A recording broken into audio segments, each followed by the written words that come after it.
Continuation of week 2 topic. We have defining the 4 facets.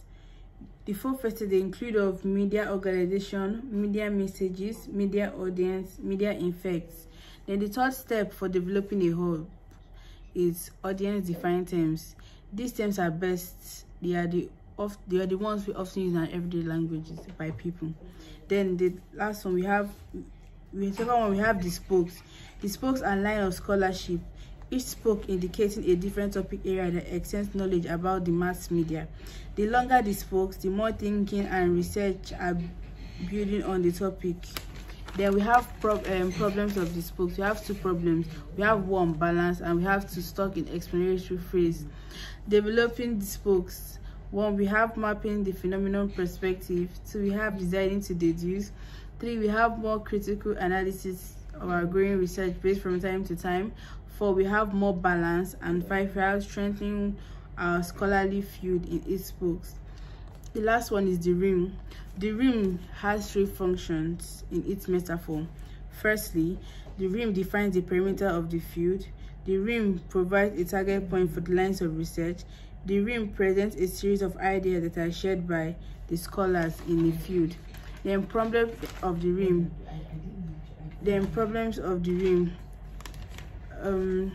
The rim has individual lines which will always diverge. They need to follow their own path because each has a different challenge than the other line of research. They each have their own unique need for different methods, and we follow a different path of specialization. Then we have week 3.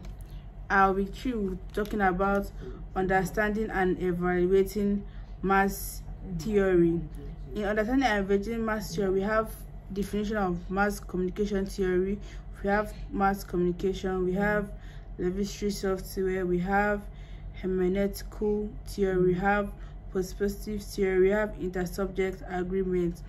Then for week 4, we talked about the 4 eras of mass communication, which includes the era of mass society and mass culture, the emergence of the limited effects perspective, fermented in the field, emergence of meaning making perspective of media.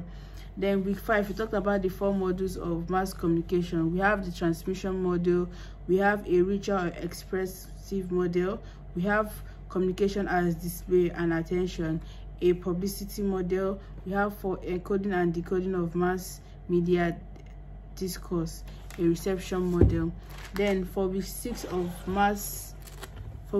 theories of mass communication, we talked about the future of the media theory and research, which has to do with Marxism theory, psychological theory, behaviorism, and functionalism.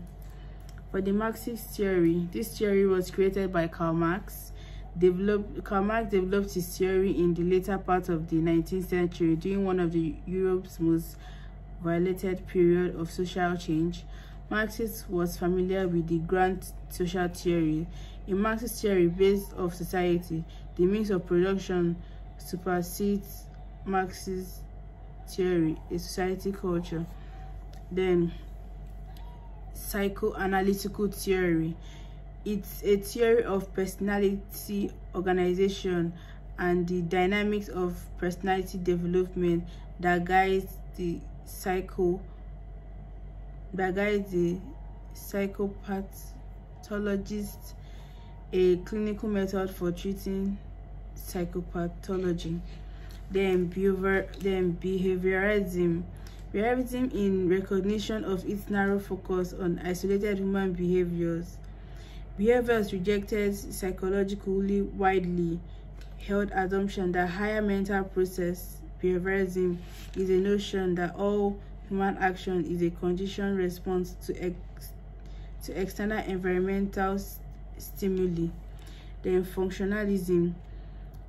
It's a theory about the nature of mental states.